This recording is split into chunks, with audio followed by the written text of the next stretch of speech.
Bismillah ve salatu ve selamu ala Resulillah ve ala alihi ve sahbihi ve men vala. Muhammed ibn İsmail el-Bukhari rahmetullahi aleyhinin Sahih Bukhari namlı kitabıda bugün ilim hakkındaki dersimiz devamda. Bugün okuduğun bab kişide vaz nasihat qilish ve ilim öğretish hakkında. Bu 115. numurluk bu hadiste İmam Bukhari rahmetullahi aleyh bizge sadaqa hadis sözlep berdi dedi. Bu sadaqa degan bir odamning ismi, undaqda İmam Bukhari'nin ustazı olurken bu kişi Sadaka ismiyle meşhur. Asli ismi Sadakat ibn Fazlil Mervezi degan bo'ladi. Mervezi deganda mazirqi Turkmenistan'niki Mervini maqsad qilamiz. Bu İmam Bukhari'ninki xas ustazi bo'ladi. Yani başka sahih hadis rivoyat qilgan başka 6 kitap var mesela. Shularga nisbatan İmam Bukhari bu adamdan hadis rivoyat qilgan alayda farqliq. Aynı vaqtdagi hadis ilmidagi dаңlıq katta büyüklerden bo'ladi bu adam. 223-yili o'lib ketganligi xotirlangan. Bu adam deydi bizga Ibn Uyayna hadis so'zlab bergan edi deydi. Ibn Uyayna deb kelsa bu Sufyan ibn Uyaynani ko'rsatdi. Bu kishini tarjimasi boshda o'tgan. Bu kishi Ma'mar bo'lsa Ma'mar ibn Rashid bu tarjimalarni o'tdi. Ma'mar bo'lsa Hind degan kishidan. Hindi degan bu hozirgi Hindistonni ko'rsatmaydi. Bu arablardagi ayni vaqtdagi mashhur ismlar ayni vaqtida.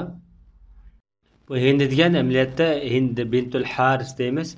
Bu shu vaqtdagi muhaddis ayol, hadisshunos, rivoyatchi ayol. Ayni vaqtida eğer ayol deb ayrılmagan hadis ilmida ilm o'rganish fazilatiniki muhimligida sahobalar davri, keyingi tabiinlar davri bunday farqlandirmagan.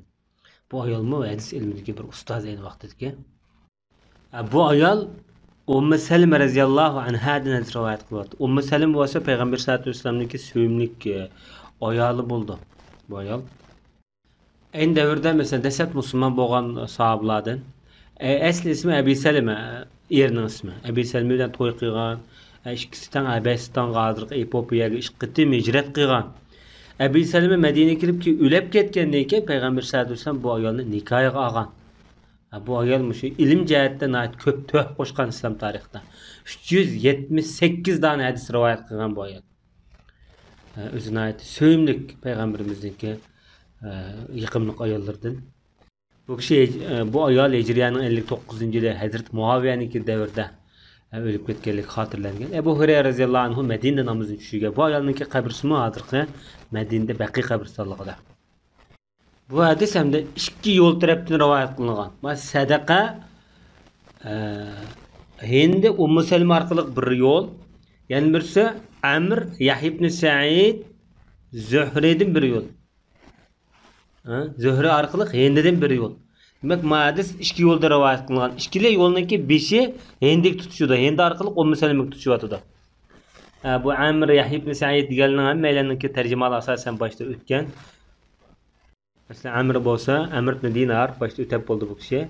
Yahya ibn Sa'id degan bu başta o'tgani Yahya ibn Sa'id al-Qattan u boshqa, Ma'u Yahya ibn Sa'id al-Ansari degan kishi. Bu ayrim bir ravi bu yerda. Bu kishi Zuhri'dan Muhammad ibn Muslim ibn Shihab Zuhri, ondan Hindi'dan, ondan Ummu Salime'dan. Andaqda hadis Ummu Salime orqali oxirgi bo'lganda 2 yo'lga ayrılib ketyapti-da. Imom Buxoriy bu yerda 2 yo'lda rivoyat qilibdi. Endi Ummu Salime radhiyallohu anha deydi, Payg'ambar sollallohu alayhi vasallam bir kuni tuyuqsizda hamda uyg'unib ketdi-da, uyg'unib ketib bundaq dedi. Subhanalloh dedi. Subhanalloh kelimesi aslida Alloh taolani ayib nuqsondan pok degan ma'noda ishlatildi. Bu yerda subhanallohni arablar azaldan taaccub ma'nosida bir narsaga hayron qolganda, taaccublanganda ishlatilgan so'z. Subhanalloh. Alloh taolo bugun bu kechda nurg'un fitnalarni tushiribdi, nurg'un xazinlarni ichibdi dedi. Peygamberimiz Resulullah tush ko'rib, tushlik bo'lgan avvaldan nihayat hayron avasda uyg'onib ketdi-da. Demak, Peygamber sollallohu alayhi vasallam bu yerda 2 xil holatni ko'ryapti. Biri fitna fasad, ya'ni bu bir azobdan iborat. Chunki bu fitna fasad odamni Xudoning rahmatidan yiroqlashtiradigan, azobga erishtiradigan bir musibat, baloy ofatda. Biri rahmatdan hamda xazin sifatida bayon qilinmoqda. İkili avval Rasulullahning hayotidanki yuz bergan.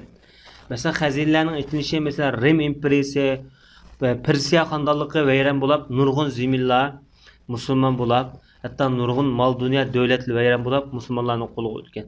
Bu bir xazina ichilganligining isboti. Nurg'un fitna fasod bo'lgan.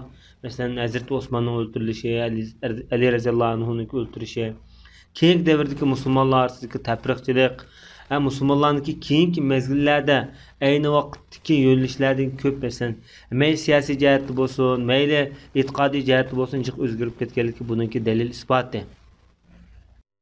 Rasululloh darhol bu aloqazodliklar uyg'ongan holatida bu hujurdagi ayollarni o'g'itinglar dedi. Hamda eng yaqin kishilar shu payg'ambarimizning atrofidagi ayollar. Masalan, Rasulullohning uyining atrofida 7-8-9gacha hujra borda, kichik uylar. Bu yerda payg'ambarimizning ayollar turadigan. Bularni o'g'itinglar dedi. O'g'itinglar deb bulab Rasululloh shunday dedi. Fa rubba kasiyatin fid dunya ariyatin fil axirah.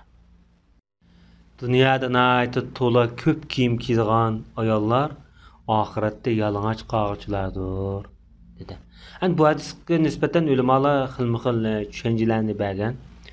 Lekin bu yerdagi eng aniq bo'lgan markazlik ma'nosi hamda dunyoda nayt bek nefis kiyimlarni kiyib oladigan ayollar, masalan, badani oshkorlanib qolgandek, badanining terisi bilinib qolgandek holatda nefis kiyimlarni kiyadigan ayollar yoki nefs qimmat baholiq masalan nefis kiyimlarni kiyadigan bu ayollar oxiratda yaxshiliklardan mahrum qoladi deb mundaq tushuntirish orqali oxirida payg'ambar sollallohu alayhi vasallam dunyoda ham ayollarni isrofxo'r bo'lmaslik, ularni sadaqa ihson qilishga bakrak qiziqtirgan bu hadisning oyog'ida bu orqali hamda imom Ayni rahmatullohi alayhi bu hadisni sharhlagan vaqtida o'z Misrda ayni vaqtda bo'lgan mundaq bir voqelikni qistirib o'tibdi.